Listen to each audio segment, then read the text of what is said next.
গল্পের শুরুটা হয় বেনি নামের একটা অল্প বয়সী ছেলেকে দেখিয়ে। বেনির ব্যাপারে বলতে গেলে তার পরিবারে শুধু তার মা আর বোন আছে। তার বাবা মারা গেছেন বেশ কয়েকটা বছর আগে। তিনি আগে একজন সরকারি কর্মচারী ছিলেন, তাই এখন নিয়ম অনুযায়ী সেই চাকরিটা বেনির পাওয়ার কথা ছিল। কিন্তু বেনি এমন এক ছেলে যে সরকারি চাকরির কোনো কদরই করে না। তার মন সবসময় অন্যের বাগানে ঘাস কেটে সেটাকে সাজিয়ে গুজিয়ে রাখার পেছনেই পড়ে থাকে। তার একটাই স্বপ্ন, সে কানাডায় স্থায়ীভাবে বসবাস করতে চায়। তবে এই নিয়ে বেনির চাচা তাকে অনেক বোঝায় যে বাবা, সরকারি চাকরির মতো সহজ আর নিরাপদ চাকরি তুমি আর কোথাও পাবে না। শুধু প্রতিদিন গিয়ে হাজিরা দাও আর মাস শেষে বেতন নিয়ে আরাম করে জীবন কাটাও। এই আরামায়েশের জীবন ছেড়ে কেউ কি কষ্ট করতে চায়? এতে বেনি বলে, চাচা, আমাদের দেশ এখন একটা উন্নয়নশীল দেশ, যেখানে সব ছেলেরাই এখন তাদের নিজেদের ইচ্ছা মতো ফিউচার ডিসাইড করছে। আর এখানে এরকম একটা একঘেয়ে চাকরি করে আমি আমার জীবন নষ্ট করতে চাই না। আমি কানাডার মতো উন্নত দেশে গিয়ে একটা রোমাঞ্চকর চাকরি করে জীবন কাটাতে চাই। তখন তার চাচা তাকে বোঝায়, বাবা চিন্তা করো না, একবার চাকরিতে ঢুকো, 1-2 বছর কাজ করো, তারপর 5 বছরের ছুটি নিয়ে কানাডা চলে যাও, সেখানে গিয়ে জীবনটা উপভোগ করো। এতে সমস্যা কোথায়? তুমি এখানকার একটা ভালো চাকরি পেলে আবার বিদেশে উন্নত জীবনযাপন করলে। তখন কোনোভাবে বেনি রাজি হয়। এরপর আমরা দেখি গ্রেস নামের এক মহিলাকে, যিনি শাহিন নামের এক ছেলেকে ভিডিও কল দেয়। তখন শাহিন বাথরুমে গোসল করছিল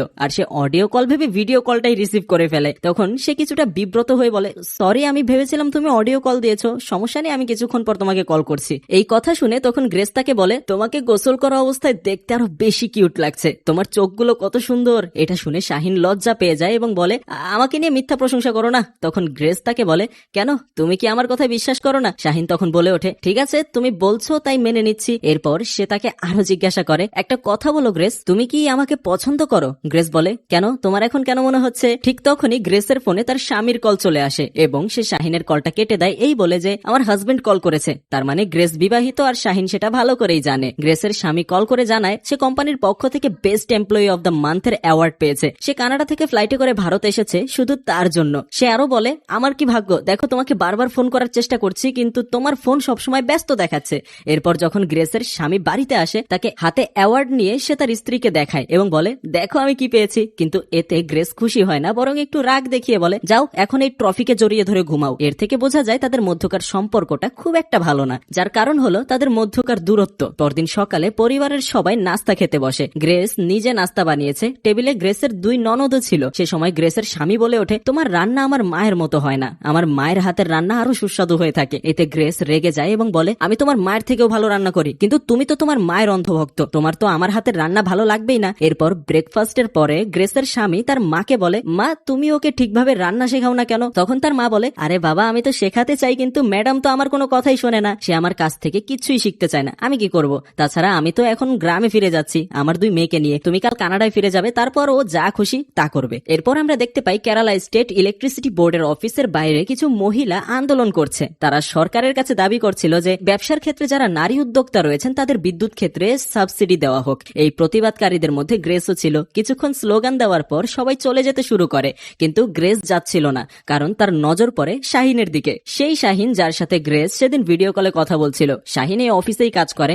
সে আর গ্রেস এখানে শুধুমাত্র আন্দোলন করতে নয়, বরং শাহিনের সাথেও দেখা করার উদ্দেশ্যেই এসেছিল। একটু সুযোগ পেতেই সে শাহিনের পেছনে যায়। একা থাকার সুযোগ পেয়ে সে শাহিনের সঙ্গে একটু কামভাব ভঙ্গিতে কথা বলতে শুরু করে। তার কাছাকাছি এসে হাত স্পর্শ করতে থাকে। শাহিনের এই ব্যাপারগুলো ভালো লাগলেও সে কিছুটা দূরে সরে যায়, কারণ এখানে এইগুলো করার সঠিক জায়গা নয়, কেউ দেখে ফেললে সমস্যা হতে পারে। তাই সে গ্রেসকে থামিয়ে দিয়ে বলে, আমাদের এখানে স্বাভাবিক আচরণ করা উচিত, আমাদের আশেপাশে মানুষদেরকে বোঝানোর জন্য যে তারা নর্মাল ব্যাপার নিয়ে কথা বলছে। তাই গ্রেস জোরে জোরে তার পরিবারের খোঁজ খবর নিতে শুরু করে, যাতে কেউ ভুল কিছু না ভাবে। কিছুক্ষণ পর গ্রেস তাকে জিজ্ঞাসা করে, এইবার তুমি আসবে তো? শাহিন বলে, হ্যাঁ আমি আসবো, যেটা শুনে গ্রেস মনে মনে কিছুটা খুশি হয় এবং সেখান থেকে চলে যায়। গ্রেস চলে যাওয়ার পর শাহিন তার ম্যানেজারের কাছে যায়, যিনি তাকে নতুন এলডি বেনির সঙ্গে পরিচয় করিয়ে দেন। হ্যাঁ, আমাদের মেন ক্যারেক্টার বেনি, যে আজই চাকরিতে যোগ দিয়েছে। বেনি তাকে নিজের পরিচয় দিয়ে বলে, আমি বেনি। তখন শাহিনও হাত মেলাতে মেলাতে বলে, আমি শ্রীনুমান। এরপর আবার বলে, আমি শাহিন। সবাই নাকি তাকে শাহিন বলেই ডাকে, তাই সেও তাকে শাহিন বলেই ডাকুক। সেই সময় ম্যানেজার তাকে জিজ্ঞাসা করেন, তোমার বাড়ি কোথায়? বেনি বলে, আমি মানিগঞ্জ থাকি। এতে ম্যানেজার বলেন, তাহলে তোমার যাতায়াত করা কঠিন হয়ে যাবে, তুমি এক কাজ করো, শাহিনের সাথে লেগে থাকো। তারপর শাহিনকে বলেন, তুমি আগে বেনিকে অফিসটা ঘুরে দেখাও। একটু পর বেনি শাহিনকে নিয়ে অফিসটা ঘুরে দেখতে শুরু করে। কথায় কথায় বেনি তাকে বলে, আমি আমার জামা কাপড় কিছুই আনিনি। তখন শাহিন তাকে কাউকে ফোন করে আনিয়ে দিতে বলে, কারণ শুধু জামা কাপড় আনার জন্য 60 কিলোমিটার যাবে, এর ওপর সে আজকেই এখানে এসেছে, তো এটা আসলে ঠিক হবে না। এরপর সে বেনিকে তার ডেস্ক দেখিয়ে দেয়, যেখানে আরো অনেক মানুষের ডেস্ক আছে। বেনির টেবিলে অনেক ফাইল রাখা থাকে। শাহিন তাকে একবার সবকিছু ভালো মতো মতো দেখে নিতে বলে। সেই সময় গ্রেস শাহিনকে মেসেজ করে, যেখানে সে তার বাড়ির লোকেশন দিয়ে বলে আজ নাকি তার বাড়িতে কেউ নেই, তাই সে শাহিনকে আজকেই তার বাসায় আসতে বলেছে। যেটা শুনে শাহিনও নিজেকে আর ধরে রাখতে পারে না, সে পুরো এক্সাইটমেন্ট নিয়ে গ্রেসের অ্যাপার্টমেন্টে যায়। লিফটে উঠে সে লজ্জায় লাল হচ্ছিল এবং ভাবছিল ভেতরে গিয়ে কিভাবে কি করবে, কি দিয়েই বা কথা শুরু করবে, এই ধরনের চিন্তা তার মাথায় ঘুরছিল। এরপর যখন সে গ্রেসের ফ্ল্যাটে ঢুকে দেখতে পায় গ্রেস আগে থেকেই তৈরি হয়ে বসে আছে। শাহিনকে দেখে সে সোজা তার ক্লোজ হওয়ার চেষ্টা করে, যেটাতে শাহিন কিছুটা ঘাবড়ে যায় এবং বলে আমি তো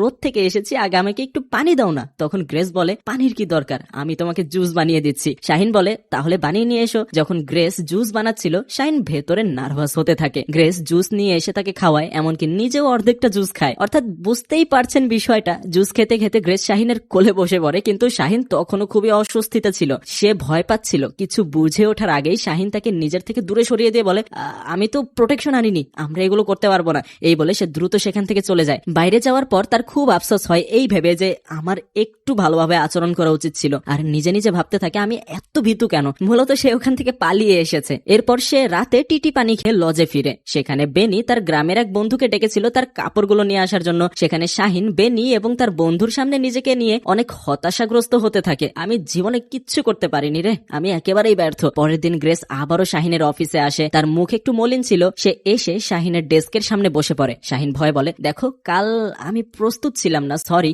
গ্রেস বলে কোনো সমস্যা নেই। তারপর গ্রেস তার ব্যাগ খুলে দেখায় ভেতরে প্রোটেকশন রাখা ছিল। সে বলে আমি সব ব্যবস্থা করে এসেছি, এখন কোনো সমস্যা নেই, কি বলো? তাদের এই কথার মাঝেই হঠাৎ সে শাহিনকে বলে আই লাভ ইউ শাহিন। শাহিনও লজ্জায় লাল হয়ে যায় এবং বলে আই লাভ ইউ টু। এরপর গ্রেস উঠে চলে যেতে শুরু করে, কিন্তু সে তার ব্যাগের চেইন বন্ধ করতে ভুলে যায়, ফলে ব্যাগ থেকে অনেক জিনিস বাইরে পড়ে গিয়েছিল।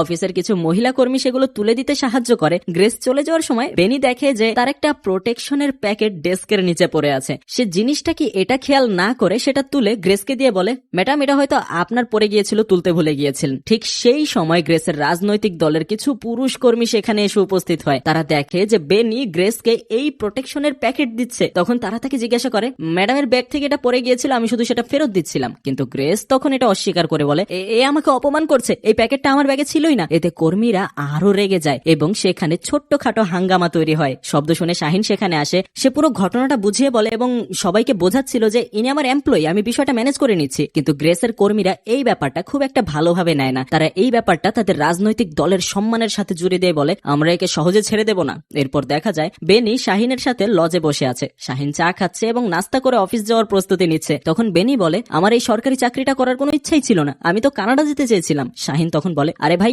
এটা তোমার ভবিষ্যতের জন্য খুবই নিরাপদ চাকরি, কিচ্ছু করতে হবে না, মাস শেষে ভালো বেতন পাবে। ঠিক তখনই দরজায় কড়া নাড়ার শব্দ হয়। দরজা খুলতে দেখতে পায় দরজার সামনে পুলিশ দাঁড়িয়ে আছে। তারা বেনিকে উদ্দেশ্য করে বলে তোমার বিরুদ্ধে আইপিসি সেকশন 354 এর অধীনে অভিযোগ করা হয়েছে। তারা সেই মুহূর্তেই বেনিকে গ্রেফতার করে এবং তাদের সিনিয়রের বাড়িতে নিয়ে যায় এবং বলে স্যার এই বেনি ইউএফএ উইংস এর একজন নারী অ্যাক্টিভিস্টকে হয়রানি করেছে, তার সম্মান নষ্ট করেছে এবং তাকে প্রোটেকশনের প্যাকেট দেওয়ার চেষ্টা করে অপমান করেছে। অফিসার বেনিকে শুধু জিজ্ঞাসা করেন তুমি কি ওই মহিলাকে এটা দেওয়ার জন্য হাত বাড়িয়েছিলে? বেনি উত্তরে বলে হ্যাঁ। কিন্তু এরপর বেনি কিছু বলতে নেবে সিনিয়র তাকে থামিয়ে দিয়ে বলে ব্যাস আর কিছু বলার দরকার নেই, ওকে 14 দিনের রিমান্ডে পাঠাও। এরপর বেনিকে জেলে পাঠানো হয়। যদিও সে নিজের কথা বোঝানোর চেষ্টা করছিল, পুরো পরিস্থিতি ব্যাখ্যা করতে চাইছিল, কিন্তু কেউই তার কোনো কথা শোনে না। জেলখানায় অনেক বড় বড় খারাপ অপরাধী ও গ্যাংস্টার থাকে যাদের সাথে বেনিকে থাকতে হয়। পরদিন তার মা তাকে দেখতে আসে এবং বলে বাবা ঠিকমতো খাওয়া দাওয়া করছিস তো? তোর চাচাও এসেছে, সে নিশ্চয়ই কিছু করবে তোর জন্য। কিন্তু বেনি তার মায়ের চোখে চোখ রাখতে পারে না। সে মনে মনে ভাবে মা আমার সম্পর্কে না জানি কি ভাবছেন। তারপর যখন খাবারের লাইনে দাঁড়ায় তখন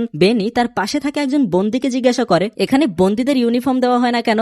বেনি বন্দী লোকটার কাছ থেকে জানতে পারে এটা পুলিশ স্টেশনের জেল, এখানে থাকা অপরাধীদের মামলা যদি আদালত পর্যন্ত যায় এবং তাদের অপরাধ প্রমাণিত হয় তাহলে তাদের অন্য জেলে স্থানান্তর করা হবে, যেখানে তারা নতুন ইউনিফর্ম পাবে। এরপর রাতের বেলা বেনি তার সেলে একা থাকে। হঠাৎ সে একটা মেয়ের গান শুনতে পায়, কিন্তু আশ্চর্যের ব্যাপার হলো এখানে শুধু পুরুষ বন্দীদের রাখা হয়, মেয়ের কোনো অস্তিত্বই থাকার কথা না এখানে। এর কিছুক্ষণ পর তার চোখে পড়ে একটা মাছি। সে অবাক হয়ে সেই মাছির দিকে তাকায়, কারণ সেই গানের শব্দগুলো যেন ওই মাছির মধ্যে থেকে আসছিল। মাছিটাও কনফিউজড হয়ে যায়, এটা কি হলো, এ কি আমার কথা শুনতে পাচ্ছে? তারপর সে বারবার বেনির কানে এসে ওয়ে হ্যালো বলতে থাকে। এতে বেনির মাথায় আকাশ ভেঙে পড়ে। সে নিজের চোখ কান বিশ্বাস করতে পারছিল না, এটা কিভাবে হচ্ছে, আমার কি মাথা ঘুরছে নাকি? কিচ্ছু বুঝতে না পেরে সে মনে মনে সিদ্ধান্ত নেয় মাছিটাকে শেষ করে দেবে। সে একটা থালা ছুঁড়ে মাছিটাকে মারার চেষ্টা করে, কিন্তু মাছিটা এতটাই চঞ্চল ছিল যে কিছুতেই তার নাগাল পাচ্ছিল না।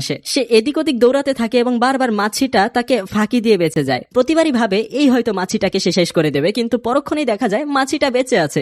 এক সময় বেনি দেখতে পায় মাছিটা জেলের রডে বসে আছে। তখন বেনি সেদিকে একটা গ্লাস ছুঁড়ে মারে, কিন্তু মজার ব্যাপার হলো মাছিটা উল্টো পা দিয়ে গ্লাসটাকে বেনির দিকে ঠেলে দেয়, আর সেটা গিয়ে বেনির মাথায় লাগে। এতে তার মাথায় ছোটখাটো ব্যান্ডেজ লাগাতে হয়। সে তখন জেলে আরেকজন আসামিকে জিজ্ঞাসা করে, এই জেলে কি কোনো ভূত প্রেতের ব্যাপার আছে নাকি? সে বলে, না না, এরকম কোনো বিষয় আমার চোখে পড়েনি। এরপর বেনি রাতের সেই ঘটনার কথা খুলে বলে, একটা মাছি এসেছিল আর এসব করেছে। তখন সে বলে, ভাই জেলখানায় এসে পাগল টাগল হয়ে গেলি নাকি? একা ঘুমাচ্ছিস তো স্বপ্ন দেখেছিস? এখন তো মাত্র 1-2 দিন হয়েছে, অনেকদিন থাকলে দেখবি আর কত কিছু দেখবি। বেনি বুঝে যায় কেউ তার কথা বিশ্বাস করবে না, আর এরকমটা আসলে একজন সুস্থ মানুষের বিশ্বাস করাও সম্ভব না। এরপর যখন সে কাপড় ধুয়ে সেগুলো শুকাতে দিতে যায়, আবারও সেই মাছিটাকে দেখতে পায়। সে আবার সেই একই কণ্ঠস্বর শোনে, আর রাতের বেলা তার সাথে সব থেকে বড় চমৎকার হয়ে যায়। মাছিটা তার কাছে এসে বলে, তুমি যদি আমাকে মারার চেষ্টা না করো তাহলে আমি তোমার সব প্রশ্নের উত্তর দেবো যা তুমি জানতে চাও। বেনিও তখন এই কথা শুনে কিছুটা স্থির হয়। মাছিটা প্রথমে বেনিকে তার হাত থেকে প্লেট ফেলে দিতে বলে এবং বেনির হাতের ছোট্ট ফুলের ট্যাটুর উপর গিয়ে বসে এবং তার সাথে কথা বলতে শুরু করে। বেনি বলে, আমি বিশ্বাস করতে পারছি না তুমি সত্যিকারের একটা মাছি যে মানুষের মতো কথা বলছে। তুমি এই ক্ষমতা কোত্থেকে পেয়েছো? মাছিটা বলে, তুমি খুবই ইন্টারেস্টিং প্রশ্ন করেছো। আমি এর আগে অনেক বন্দির কানে ফিসফিস করেছি, কিন্তু কেউই আমাকে গুরুত্ব দেয়নি। কিন্তু তুমি আমার কথা শুনছো, বুঝছো। এই স্পেশাল ক্ষমতা শুধু আমার কাছে নেই, বরং তোমার কাছেও আছে। আমাদের দুজনের কথা বলা এবং শোনার ফ্রিকোয়েন্সি হয়তো ম্যাচ করে গেছে। এরপর হঠাৎ তার নাকে একটা গন্ধ ভেসে ওঠে। মাছিটা দ্রুত সেখানে যায় এবং ফেরত এসে বলে, কিলিং এজেন্টরা এসেছে, আমাকে পালাতে হবে। তারা ক্লোরিন ডাই অক্সাইড স্প্রে করেছে, এতে সব মশা মাছি মারা যাবে। এই বলে সে সেখান থেকে কোথাও একটা পালিয়ে যায়। সেদিন আর ফিরে আসে না। পরদিন সকালে এসে বেনিকে বলে, আমি কিচেন থেকে ঘুরে এসেছি, আজ ব্রেকফাস্টে সাম্বার হচ্ছে। সে আরো শুনেছে লোকজন বেনি সম্পর্কে নাকি কথা বলছে, তাই সে বেনিকে খোঁচা দিয়ে কথা বলে, তুমি তো দেখা যায় নিজের কাম ভাব কিছুতেই সামাল দিতে পারছো না, দিনের আলো একটা মেয়েকে প্রোটেকশন অফার করলে। তোমার আসল উদ্দেশ্য কি ছিল বলো তো? বেনি তখন তাকে বলে, তুমি এই পৃথিবী সম্পর্কে কি জানো? কখনো জেলের বাইরে গিয়েছো? মাছিটা তখন নিজের কাহিনী বলতে শুরু করে, আমি যখন ছোট্ট ছিলাম তখন মা আমাকে বলেছিল আমাদের বাইরে ঘুরতে নিয়ে যাবে। আমরা জেলের ছোট্ট গেট দিয়ে বের হচ্ছিলাম, কিন্তু আমার মা বাইরে গিয়েছিল, আমাকে ডাকছিল। এটা আমার প্রথমবার ছিল যখন আমি কোথাও বেরোচ্ছিলাম। আমি ভয় পাচ্ছিলাম। সে সময় একটা গার্ড আমার মাকে একটা ইলেকট্রিক্যাল মশার ব্যাট দিয়ে মেরে ফেলে। এরপর আমি ট্রমায় চলে যাই। তারপর থেকে আর কখনো জেলের বাইরে যাওয়ার সাহস পাইনি। এরপর কিছুক্ষণ সে আবেগপ্রবণ হয়ে পড়ে, তারপর নিজেই বলে, বাদ দাও, এটা আমার ড্রামা। তোমার আর কোনো প্রশ্ন আছে? বেনি তখন তাকে জিজ্ঞাসা করে, তুমি তো তোমার নাম বলনি। মাছি বলে, আমার তো কোনো নাম নেই, তুমি আমাকে একটা নাম দাও। বেনি হাসতে হাসতে বলে, নাম রাখার জন্য তো তোমাকে আমার দেখতে হবে, কিন্তু তুমি অনেক ছোট, তোমাকে ম্যাগনিফাইং গ্লাস দিয়ে দেখতে হবে। কিন্তু জেলে আমি সেটা কোথায় পাবো? তখন মাছি বলে, আরে চিন্তা করো না, আমি ব্যবস্থা করে দিচ্ছি, তুমি শুধু আমার কথা মতো চলো। এরপর মাছিটা পুলিশের বক্স থেকে একটা পুরনো চশমা চুরি করে বেনির কাছে নিয়ে আসে। চশমাটা পুরনো হওয়ায় এর গ্লাসে ময়লা লেগে থাকে, তাই বেনি সেটা ধুয়ে পরে নেয়। এরপর বেনি যখন মাছিটাকে দেখে সে বলে, ওয়াও, তুমি তো খুব সুন্দর, তাহলে তোমার নামটাও অনেক সুন্দর হতে হবে, তোমার নাম লাভলি রাখি, তোমার নতুন নাম লাভলি। যেটা শুনে মাছিটা খুব খুশি হয়ে যায়, দেখো তুমি আমার কত সুন্দর একটা নাম রেখেছো। আর অপরদিকে আমরা শাহিনকে দেখতে পাই। শাহিন গ্রেসকে বলে, তোমার এভাবে করা উচিত ছিল না, ওই বেনির সাথে যা হয়েছে, সে জেলে চলে গেছে শুধুমাত্র তোমার কারণে। গ্রেস বলে, আমি কি করব বলো, আমার স্বামী তো কানাডায় থাকে, আমি যদি পার্টির লোকেদের সামনে মেনে নিতাম যে এটা আমার প্রোটেকশন, তাহলে আমার স্বামী আমার সম্পর্কে কি ভাবতো? মানুষ বলতো এর স্বামী এখানে নেই তাই সে এসব করছে। তবুও শাহিন বলে, ওই বেচারা বেনি মাত্র 2 দিন আগে চাকরিতে যোগ দিয়েছিল, তার অনেক বড় স্বপ্ন ছিল, সে কানাডা যেতে চেয়েছিল, আমাদের কারণে সে জেলে গিয়েছে, এটা ঠিক না। কিন্তু গ্রেস স্পষ্টভাবে বলে, আমি আমার স্টেটমেন্ট পরিবর্তন করব না। ভাবতে পারছেন যে কে কেমন কথা বলছে। এরপর কেটে যায় আরো কয়েকটা দিন। ইতোমধ্যে জেলের ভেতরে তাদের মধ্যে একটা ভালো সম্পর্ক তৈরি হয়ে গেছে। বেনি ছোট্ট ছোট্ট মিনিয়েচার তৈরি করতে পারতো, তাই সে লাভলির জন্য তার জেলের মধ্যে লাভলির জন্য একটা ছোট্ট ঘর বানায়। এটা দেখে লাভলি খুবই খুশি হয়। হঠাৎ একদিন লাভলি খুবই অস্থির হয়ে পড়ে। সে বেনিকে বলে, আমি একটু ফ্রেশ এয়ার নিয়ে আসি, তারপর আমরা অনেক কথা বলবো। বেনি তখন তাকে বিদায় জানিয়ে অপেক্ষা করে, কিন্তু লাভলি সেল থেকে বের হওয়ার পরই পুলিশ এসে বেনিকে অফিসে নিয়ে যায়। আসলে বেনির চাচা একজন আইনজীবীর সাহায্যে তার জামিন করিয়ে দিয়েছিল, তাই বেনির পরিবার তাকে নিয়ে যাওয়ার ব্যবস্থা করতে থানায় এসেছে। এদিকে লাভলি পুরো জেলে বেনিকে খুঁজতে থাকে, কিন্তু সে তাকে দেখতে পায় তখনই যখন বেনি জেল থেকে বাইরে চলে যাচ্ছে। জেলের ছোট্ট গেট দিয়ে লাভলি দেখে বেনিকে নিয়ে যাওয়া হচ্ছে। বেনি পরিবারের কথায় বাড়ি ফিরে যায়, কিন্তু লাভলি ছাড়া যেন তার কোনো কিছু ভালো লাগছে না। পরের দিন তার কোর্ট হিয়ারিং হয়। আইনজীবীরা তাকে শিখিয়ে দেয় তাকে কি বলতে হবে, যেন সে বলে ওই নারী তাকে প্রোটেকশনের প্যাকেট দিয়েছিল, কিন্তু অন্যরা ভুল বুঝে তাকে ফাঁসিয়ে দিয়েছে। কিন্তু কোর্টে গেলে সবকিছু উল্টো হয়ে যায়। বেনি নিজেই তার অপরাধ স্বীকার করে যাতে তাকে আবার জেলে পাঠানো হয়। মানে ছেলেটা এখন প্রায় পাগল হয়ে গেছে, এ কোনো স্বাভাবিক মানুষ করতে পারে না। অন্যদিকে গ্রেসকে শাহিন একটা চমৎকার আইডিয়া দেয়। তার কথা মতো সে আদালতে বলে, হ্যাঁ এই ছেলে আমাকে প্রোটেকশন দেওয়ার চেষ্টা করেছিল, কিন্তু সে তো এখনো ছোট, তার বয়সই বা কত। আমি চাই না এই ছোট্ট একটা ঘটনার কারণে তার ভবিষ্যৎ নষ্ট হয়ে যাক। আমি জানিও দোষ করেছে, কিন্তু আমি তো একজন নারী, আর নারী তো করুণাময় হয়, তাই আমি তাকে ক্ষমা করে আমার মামলা তুলে নিচ্ছি। এই কথায় বেনি বেনি ভয় পেয়ে যায় এবং বলে না না আমার শাস্তি হওয়াটাই উচিত, কিন্তু তার কথা আদালতে টিকে না, বিচারক তাকে সম্মানজনকভাবে মুক্তি দিয়ে দেন। একই সঙ্গে আদালতে তিনি বলেন প্রোটেকশনকে ভুলভাবে দেখা উচিত নয়, আমাদের সমাজে জনসংখ্যা খুব দ্রুত বাড়ছে, তাই সবাইকে প্রোটেকশন ব্যবহার করার উৎসাহিত দেওয়া হয়, কারো কাছে প্রোটেকশন দেখলেই হইচই করার দরকার নেই। বেনি মুক্তি তো পেয়ে যায় কিন্তু তার মন শান্ত হয় না। সে তার দুই বন্ধুকে লাভলির ব্যাপারে সবকিছু খুলে বলে, কিন্তু কেউই তার কথা বিশ্বাস করে না, মনে করছে ছেলেটা পাগল হয়ে গেছে। তাই সে তার বন্ধুর স্কুটিতে উঠে পড়ে এবং পুলিশ স্টেশনে জেলের সামনে যায়। যদিও তাকে ভেতরে যাওয়ার অনুমতি দেওয়া হয় না, তবুও সে ঘন্টার পর ঘন্টা বাইরে দাঁড়িয়ে লাভলির অপেক্ষা করতে থাকে। কিন্তু কিছুদিন এভাবেই কেটে যায়। এখন বেনির মায়েরও লাভলির এই গল্প সম্পর্কে জানা হয়ে গেছে। সবাই মনে করে জেলে থাকার কারণে বেনির মাথা কিছুটা খারাপ হয়ে গেছে, তাই সে অদ্ভুত অদ্ভুত কথা বলছে। কিন্তু এসবের উপর মাথা না ঘামিয়ে সে পুরোপুরি লাভলির চিন্তায় ডুবে থাকে। একদিন সে গ্রামের বাজারে যায়, সেখানে সে রাজু নামের একটা লোককে দেখতে পায়। তার সাথে বেনির আগে থেকেই ঝগড়া ছিল, তাই হঠাৎ রাগে বেনি রাজুকে ধাক্কা দেয়। পরে তাকে হাসপাতালে ভর্তি করানো হয়। বেনি ভেবেছিল এবার রাজু তার বিরুদ্ধে মামলা করবে এবং তাকে আবার জেলে যেতে হবে, যেখানে সে পুনরায় কিন্তু লাভলির সাথে দেখা করতে পারবে। কিন্তু বাস্তবে তা হয় না। রাজুর পরিবারের লোকেরা মনে করে সে সময় রাজু হয়তো নেশাগ্রস্ত ছিল, তাই নিজেই পড়ে গেছে। এরপর আরো বেশ কয়েকটা দিন কেটে যায়। সেদিন বেনি শাহিনের কাছে যায়। শাহিন তখন সাজগোজ করে কোথাও যাওয়ার প্রস্তুতি নিচ্ছিল। আসলে গ্রেসের সাথে দেখা করার জন্যই সে যাচ্ছিল। বেনি তাকে জিজ্ঞাসা করে আপনি কি ওই মহিলার নাম জানেন? শাহিন বলে হ্যাঁ, তার নাম গ্রেস। তারপর বেনি তার ঠিকানা জেনে নেয়। শাহিন তাকে ঠিকানা দিয়ে দেয়। শাহিন তাকে আজকে তার সাথে থেকে যেতে বলে এবং বলে আমি এখন একটু বাইরে যাচ্ছি, আমার না আসা পর্যন্ত তুমি কোথাও যেও না, এখানেই থেকো। এই বলে সে বেনির বাইকটা নিয়ে বেরিয়ে পড়ে। কিন্তু বেনি বসে না থেকে অটো নিয়ে গ্রেসের বাড়ির দিকে চলে যায়। আসলে তার মাথায় তখন নানা অদ্ভুত চিন্তা ঘুরছিল। সে ভাবছিল যদি আমি গ্রেসের সাথে গিয়ে খারাপ ব্যবহার করি তাহলে সে আমার বিরুদ্ধে আবার মামলা করবে আর আমি আবার জেলে চলে যেতে পারবো। মানে এই বোকাচন্দ্র যে কি করতে চাইছে আমি এটা বুঝতে পারছি না। কিন্তু শেষ পর্যন্ত তেমন কিছুই হয় না, কারণ বেনি যখন দরজা খোলার চেষ্টা করে দেখতে পায় দরজাটা আগে থেকেই খোলা। আর সে যখন ভেতরে প্রবেশ করে গ্রেস এবং শাহিনকে একসাথে কাছাকাছি দেখে ফেলে, তখন তার এসব কিছু করতেই ইচ্ছা করে না, কারণ শাহিন তাকে আগে পরে অনেক সাহায্য করেছিল। তাই বেনি তাদের সম্পর্ক নষ্ট করতে চায় না। সে চুপচাপ সেখান থেকে চলে যায়। পরের দিন সে তার গ্রামে ফিরে আসে এবং একটা চায়ের দোকানে বসে লাভলির কথা ভাবতে থাকে। ঠিক তখনই সে লাভলির কণ্ঠস্বর তার কানে ভেসে আসে আর সে খুবই খুশি হয়ে যায়। সেখানে বেনির এক বন্ধু ছিল। বেনি তাকে বলে দেখ আমার লাভলি ফিরে এসেছে। কিন্তু তার বন্ধু তার কথায় কোনো গুরুত্ব দেয় না, মনে করে জেল থেকে আসার পর বেনি হয়তো পাগল হয়ে গেছে। এরপর বেনি লাভলিকে জিজ্ঞাসা করে তুমি এখানে কিভাবে এলে? লাভলি উত্তরে বলে তুমি তো তোমার গ্রামের কথা বলেছিলে, তাই আমি তোমার গ্রামে বাসে করে চলে এসেছি। আর জানো এখানে আসতে আমার টিকিটও লাগেনি। দুজনের খুব হেসে হেসে কথা বলতে শুরু করে। লাভলি তার সামনে থাকা টেবিলে বসে তাকে বলে তুমি চলে যাওয়ার পর আমি একেবারে একা হয়ে গিয়েছিলাম, আমার আর কোনো কিছু ভালো লাগছিল না, আমি অনেক সাহস করে জেল থেকে পালিয়ে এসেছি। বেনিও বলে আমারও একই অবস্থা ছিল, আমি আবার জেলে যাওয়ার জন্য শত চেষ্টা করছিলাম। সেই সময় রাজু বেনিকে দূর থেকে দেখে ফেলে। সে আগে ঝগড়ার প্রতিশোধ নেওয়ার জন্য তার দিকে এগিয়ে আসে। রাজু তার দিকে জোরে আঘাত করে, কিন্তু সেটা লাভলির ওপর গিয়ে লাগে। এর ফলে লাভলি নিস্তব্ধ হয়ে যায়। বেনি ভাবে লাভলি হয়তো মরে গেছে। বেনি খুব রেগে যায় এবং বলে তুমি লাভলিকে মেরে ফেলেছো। সে রাজুর সাথে মারামারি শুরু করে দেয়। কিন্তু রাজু দেখতে হ্যাংলা হলেও খুবই শক্তিশালী ছিল। সে এক ঘুষিতেই বেনিকে অজ্ঞান করে ফেলে। কিন্তু এরপর লাভলির শরীর একটু নড়ে ওঠে। কিছুক্ষণ পর সে আবার জ্ঞান ফিরে পায় এবং বেনিকে ডেকে বলে তোমাকে এই লোকটার থেকে প্রতিশোধ নিতে হবে। লাভলি জেলে অনেক লড়াই দেখেছিল, তাই তার কিছুটা ফাইটিং টেকনিক জানা ছিল। সে বেনিকে গাইড করে এবং বেনি রাজুকে সেই স্টাইলে চরম খেলাতে শুরু করে। এক পর্যায়ে যখন বেনি রড দিয়ে রাজুকে মারতে যায় তখন লাভলি তাকে থামিয়ে দেয় এবং বলে না না এটা অনেক বেশি হয়ে যাচ্ছে, এতে সে মরেও যেতে পারে। লাভলির কথা শুনে বেনি থেমে যায়। এরপর থেকে লাভলি সবসময় বেনির সাথে থাকতে শুরু করে। এই হলো তাদের দুজনের বন্ধুত্ব। বেনি তার কানাডা যাওয়ার প্ল্যানটাও ক্যান্সেল করে দিয়েছে তার জন্য। এখন সে লাভলির সাথে একই গ্রামে জীবনটাকে উপভোগ করতে পারে। আর আমি জানি না এটা কি টাইপের গল্প, মানে কি খাওয়ার পর যে এমন একটা গল্প একজন রাইটার লিখতে পারে আমি কল্পনাও করতে পারি না। আমি স্টার্ট করেছিলাম গল্পটা, ভেবেছিলাম হয়তো বা গল্পটা ভালো হবে বা যেই রকমের ভালো কমেডি থাকবে, কিন্তু না, গল্পটা লাস্টে যেরকম হলো তাতে আমি একদম হতাশ। তা আপনারা কমেন্টে জানাতে পারেন এই গল্পটা নিয়ে আপনি মানে কিছু বলার নেই আমার, সরি আমি নিজেও স্ক্রিপ্টিং করে ফেলেছিলাম, এখন কি করব। এটা বাদ দেন, এই যে স্ক্রিনে আরো একটা গল্প ভেসে উঠেছে, এইটা খুবই ভালো গল্প, এটা খুবই মজা পাবেন দেখে, এইটা দেখা শুরু করতে পারেন। ধন্যবাদ।